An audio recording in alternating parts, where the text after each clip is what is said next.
So, hi Ben. First of all, I'd like to thank you for the donation. It really means a lot to me. For anybody that might be listening and for yourself, this is a completely cold read on your jujitsu and things to improve on. So, I've not previewed the video on any way except I scrolled to the end because I knew you said you'd won this match rather easily, and I just figured out which one was you, which I have determined was the black gi. So this first match you said was against a slightly less experienced opponent. So I may or may not have that much to say when you just win fairly easily. So let's check it out. All right. So you look fairly comfortable from the stand-up given your experience level. This is good.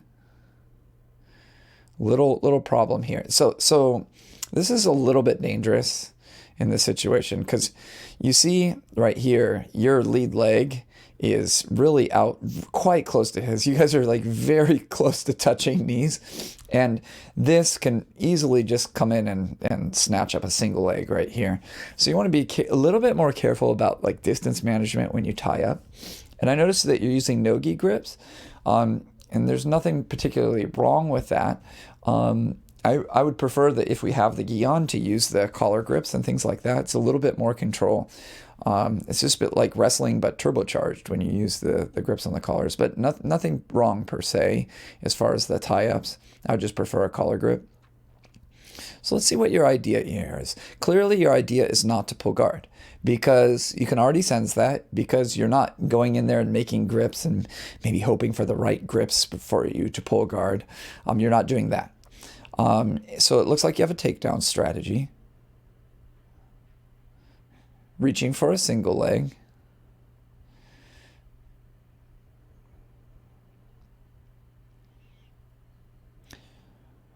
So I have something to say, but I'm just kind of holding off. Ooh, this could go very badly. It can go well too, but that could have gone very badly. So what I was waiting for in that silence is I was like hoping to see what your A takedown was, because you should have like one or maybe two really strong takedowns that you go for. This looks like, yeah, this is tricky. This could have gone wrong in a lot of different ways. Anytime you kind of go for trips like this, you really want to do them a lot quicker. You don't want to just linger about because this can be countered in a whole bunch of different areas. But it wasn't. You got the takedown, and it did the job. So I think relatively speaking, not too terrible. So nice. Takedown directly into knee on belly. Now from the dominant positions, I'm a little bit less interested in because the matches and where competitive jiu-jitsu exists is in the stand-up, passing guard, and defending guard. So let me skip ahead. So it looks like you're just controlling the match very well. Let's see what happens in this little scramble here. So this knee on belly, let's take a look at this. So this posting foot is a little bit too high. So your base could be compromised in this type of position. You want it a little bit lower.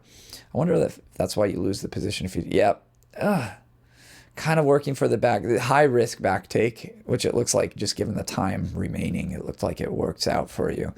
Time remaining in the video, that is.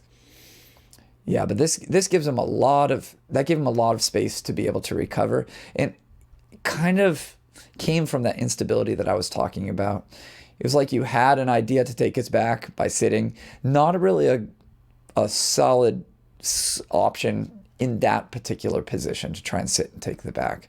We'd much rather do it on more of our terms instead of reactionary. So good job using the choke as a distraction.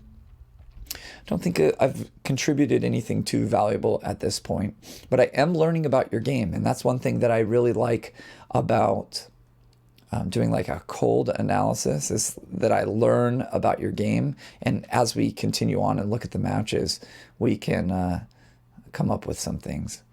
So okay, so very good relatively speaking for your skill level. You went and did the job, and it more or less just went every way that you could possibly hope for. So let's take a look at this second match here. Let me close this out. And so he said this was against a more skilled opponent, which I'm anxious to see. 302 on the total time. So it looks like you did pretty well for yourself. Analysis number 1. Tell your friends to zoom in, whoever's filming this thing. Gosh, you guys are ants. So this guy comes charging in with a double leg or something that's never going to work. And you did a very good job of stuffing the shoulders. Actually, stuffing the shoulders is one of the more useful techniques in getting your legs back, which you did very well. And then double collar grip. So I'm like I said before, I'm anxious to see your primary takedown. And he just ends up pulling guard as you working for an underhook. Oh, come on, scramble. So it looks like here, okay, I'm starting to get into some of the more fundamental weaknesses of your game. And you kind of saw this in the takedown in the first match. And this situation here, where we need to use a little athleticism in these types of scrambly spots. We need to learn how to turn it on and really, really kind of scramble out. Because this was definitely, you just get up and use a little athleticism to bring it back to neutral so he's not going to get this sweep. So a lot of this is not so much technical, this type of idea. A lot of it is psychological and creating the conditions in your mind that allow your body to explode. Now, jiu-jitsu has this pacing that's often explode and relax, explode and relax. And knowing when to explode comes with experience. But also, if I can't identify it, you need to create the psychological condition to be able to explode. So I think a lot of this, like, for example, if you know a stove is hot and your hand's coming close, you are going to instinctively pull back your hand rather quickly because you've been burned in your childhood a few times. I think being burned in these positions, getting scored on, trying a takedown that was a little slow and then it got countered, I think that's going to develop that kind of instinct and reflex to explode in this area. Now, talking more about the psychology needed to be able to do this. It's very tricky because I find that nice people generally have a lot of difficulty with this concept of being assertive and explode at the correct times. If I had to guess, I'd say you're a nice person, just judging by your jiu-jitsu. It's not like overly assertive, it's not overly physical, and that'll be something that you'll need to work on. And on the opposite side of things, sometimes I get students that are way aggressive. They don't really think through the positions, and they have trouble just kind of slowing down and thinking. So this isn't generic advice just for anybody. This is specifically tailored to your jiu-jitsu here and what you'll need to overcome. It's very similar to what I needed to overcome. I always had all of my explosion and super toughness in defensive situations. And it was very difficult for me through the years to create like the psychology needed to be assertive just on your own without responding to something. So just sharing a little bit about my personal journey. Okay, so it looks like our position is quite compromised after this sweep. So he gets up. Now there's a good chance that he's going to be able to pass your guard. You have a shin across the chest and you're going to need to really explode here to be able to just get some stability in your position. And you are framing. If you ever had the sensation of like in your brain, in the first person, in this scenario, this is you right here, your eyes looking out, in your brain, you're moving so fast. And then you watch it on video and it's like, wow, I'm not really moving at all. This is the time to really get a set of wheels under you because your position is compromised and you need to get back to stability. So just like a frame and a shin across the chest isn't going to stop them. You need to really hip escape and pummel in the other leg with urgency. Otherwise, you're going to die. That's the kind of intensity that you need to approach these positions. At the higher level, if somebody gets, maybe not quite, gets to this type of compromised distance on my end in the guard, you are in so trouble.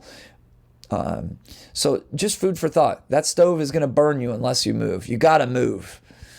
Still, we have not reached a position of stability. Like you're still trying to fish up for the half guard, and here you get the half guard, but this is not an acceptable position. This is a losing position. So it looks just, I don't know the rule set that we're undergoing here, but it looks like IBJJF rules, given the fact that he just awarded an advantage. So I'm just going to assume IBJJF rules here. So this position stinks. A lot of people don't understand this, and I don't know where your mindset is on rules and everything, but a lot of people are like, oh, this person's hunting for advantages and things like this. So the half guard with clinch is worth 1 advantage, and that's for a reason. And that's because this position is horrible. It's a horrible, horrible position.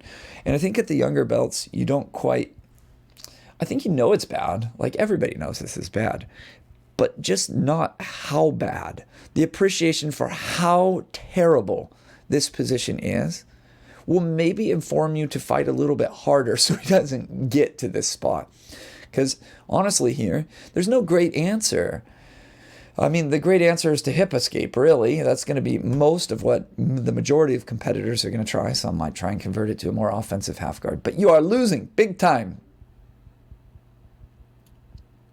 Oh. So this wasn't such a good option, what you tried in this position. So you're getting smashed. You essentially want to try and turn over here to where my mouse is.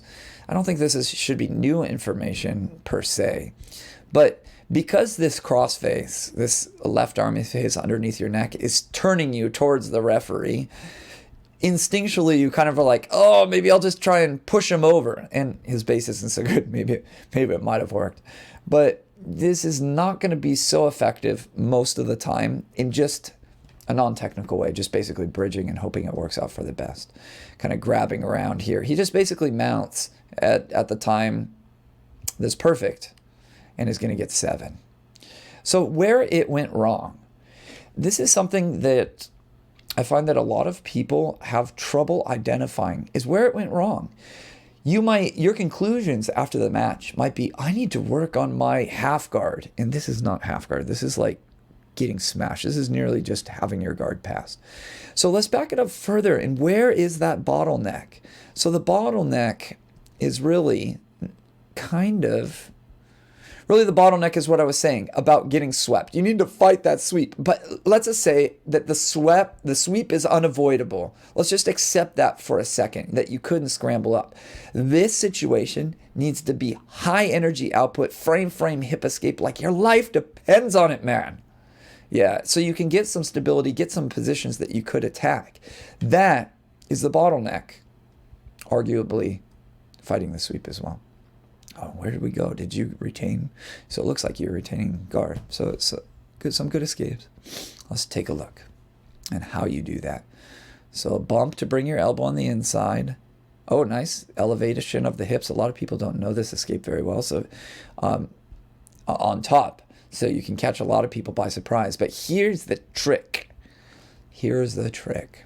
And I'm going to start to develop a theme with this analysis.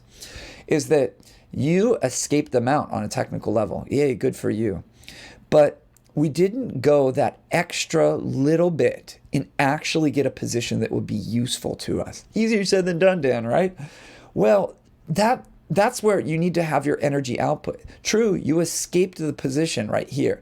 Here, maybe you could go single X. He's kind of doing a good job windshield wipering. But this space that is between the two of you, that's where you need to step pedal to the metal and try and get some of that space back so he can attack.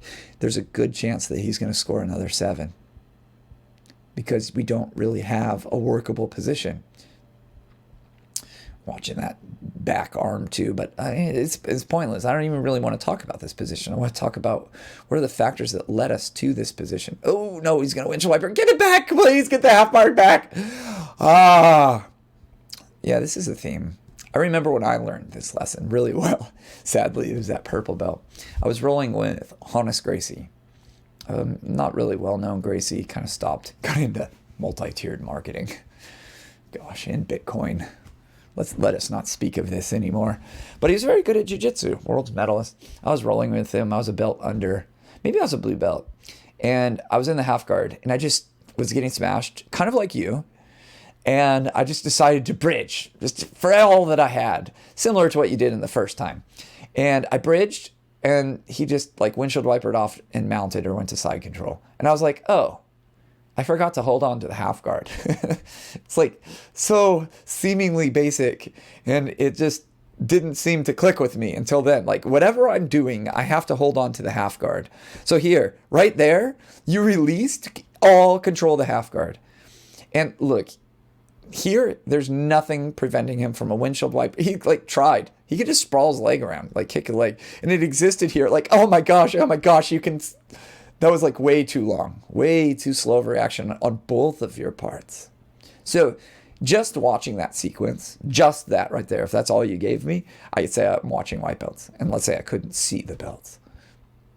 Okay, so we got our guard passed. And vulnerability on the forearm. Ouch, just tap, man. Yeah. Tap a little sooner. Like, when you get to that point, all of your stuff, all of your ish has failed. I like this match. Thank you for sending it to me, because we can see a little bit more, have a little bit more commentary. And fascinating enough, you told me that you went against this guy. I love the double...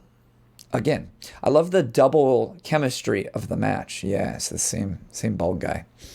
The reason I like it is because I can see how do you adapt as the competitor. Because I know, and you know, we both know the same things here. We've both been exposed to the same level of ish. Is that you know he's going to pull guard, and you immediately got swept. Well, you could probably just wait for him to pull guard and immediately apply like an X pass or a jumping style pass and pass his guard. Or you can try and ankle pick him. Like, how do you adjust? Let's see what you do with the information that you already have about this guy. So gripping up. This doesn't, given your skill level, like waiting it for your skill level, you look fairly comfortable on your feet. Here comes the guard pull. You're going to pass right away. He's going to pull guard. Oh, move, guy. Get out of the way. Again, so slow. I don't really like the class of takedowns that you're going for. I don't think that there is a reliable expectation of being able to take down opponents with the takedown that you are using. What I mean by that is that you have 4 tournament matches to win a decent tournament, 16 people, which isn't even the major ones. Is that, can you expect to go into every one of those 4 matches and hit this trip that you're working for? And the answer is no. This takedown is one that's too easy to stiff arm. It relies a lot on physicality, which like you just don't have at this point. There are other takedowns that can more accommodate this style that you have, that you don't need as much explosion into them. All right, this guy's going to pull guard. This guy's going to pull guard right about in 3 seconds is when he pulled guard last time. Okay, so he's wanting to test his stand-up, it looks like. Doesn't look like he's fishing for guard pulling grips. Okay, so we get to see a little bit more from the stand-up. So the chemistry has changed in this match. This could be to your favor. It could not be in your favor. We're about to find out. Reset back in the middle. So I think at this point in your stand-up, you have a plan. It's just not a great plan in the stand-up. Cross collar grip, and then you're working for your left leg, tripping around the back of his left leg. Oh, now we switched ideas, maybe doing the other side. Yeah, this just isn't going to work. Watch it work. I'm saying in general. This guy is pushing into you a ton. You can use this energy to your advantage. And I think overall you're not doing terrible by any stretch. Okay, all right. I like this because we get to see a different dynamic of the match. Oops.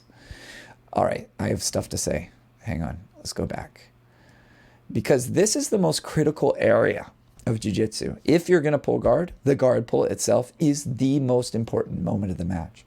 And what I'm going to look for when you pull guard is how well do you go from the guard pull aspect of it to achieving stability in your position. So let's take a look at that. And by stability, I mean, what I'm looking for is just establishing any type of guard. De la Hiva being a very common one, spider guard, whatever your flavor of the day is, I want to see that. So we have double collar grips, sit, foot on the hip. It looks like your left leg went in between his legs. We don't have a good view of it, but right foot on the hip, and then this foot, I think, made an error. It's not an error. There's no such thing as like this black and white thought. Okay, maybe it did make it to the outside. Oh, no, it's in a bad spot. Oh, that left leg. Here's what you need to do. I think this could work a lot better. De La Riva is a very, very important guard. I don't want to necessarily force everybody to do De La Riva, but you need to yank him in, and with your 2 grips that you have on top. And particularly important is that your left foot, make it around the outside, like over here on this side, so you can hook his leg or get close guard if he charges forward, then followed by grabbing his ankle. This is the most important area, because here your left leg position is like, oh no, he's going to get his guard pass, he's just going to shuck it by. No positional stability. Still no positional stability. You're very, very defensive, and you might not even recognize it. Here we're getting in, settled in. Okay, we're getting settled in. You're going to try a hook sweep. I'm still nervous about this position. I'm super nervous with how you're doing your hook right now. Trying a scissor sweep with a hook. Yeah, kind of like why I'm not a huge fan of that sweep. But I should ignore that, because that's probably the most significant thing that you've done in the match out of all that I've seen, like kind of in a neutral position. So basically what you have is butterfly guard with collar and sleeve on the funk side. And then you try and do a hook sweep. Nice job. Is well timed. Hook scissor sweep. Let's call it like a hybrid, because your left one is hooking in between his legs, and then your right leg did a scissor sweep like motion. Now, the problem, how this could have been more successful. A lot of these scissor sweeps are very challenging to establish the top position. However, I think we could have done a few things better. Why didn't this work? This didn't work because you let go of the sleeve. Watch your right arm. Your right arm right here. It lets go of that. That is what's needed to finish this sweep, if you are going to finish it, which you might not have even with that sweep. That really didn't make sense what I just said. It might not have worked anyway, just given how your left leg was positioned. So he stood up. Not bad. So this, like, if I was coaching you, I'd be like, wow, this is quite a gambit in pulling guard. Like, you were offensive. It could have worked, but at the same time, I can see, oh my gosh, my athlete can get his guard passed. Again, it's that kind of stability positions thing. All right, let's see how you adjust.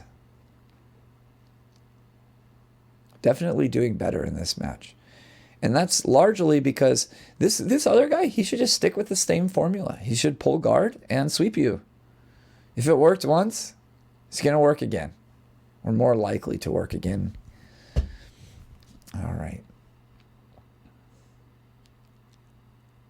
I was just about to say, I don't think you're going to take this guy down.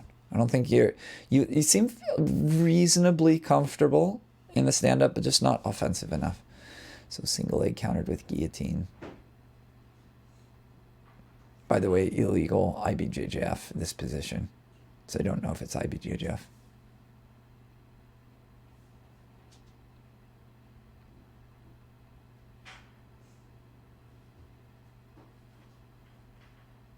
All right, just kind of watching to see what's going to happen. I would probably tell you to pull guard again. I bet that's risky. That's super risky. Yeah, these takedowns, they're just not going to work. Do a collar drag. YouTube collar drag. This works well. Because if you fail, you just pulled guard. And it can really work nicely. I like collar drag for white belts and for kids a lot. Everybody's going to have their favorite takedown, but I like collar drag. It's cross collar grip, step forward, stick out your leg, sit down, yank hard, grab a single leg. I like collar drag because it's not quite a judo style. It's not quite a wrestling style. It's just like jiu-jitsu. You can't grab a collar in wrestling because there are no collars. So even though similar techniques exist in wrestling, it's kind of outside that. And obviously, grabbing the legs is not in judo as well. So we kind of exist in our own little realm and can catch people by surprise or outside of their potential experience level. And if we fail, no harm, no foul. Establish guard. Okay, good. So look, we got a good good indication of your left leg position. You pull guard. Now I need this stability position. It looks like we're getting stability. No. So nice reverse tripod sweep. Oh no. See, yeah. So this ended up going very badly.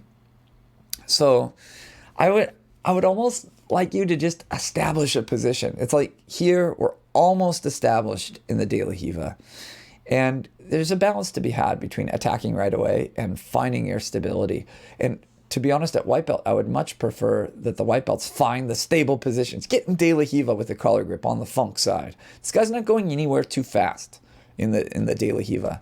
But you put the foot on the cross hip or on the stomach, it looks like, and then swipe out the back leg, push, and then use the grip on the ankle. But it all goes pretty badly for a couple of reasons.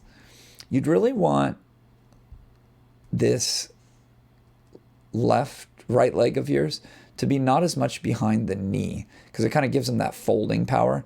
And then the really detrimental aspect is that your left leg gets essentially put in a leg drag position when he gets up. So this is not going to go well for you. He's just going to hug and kill.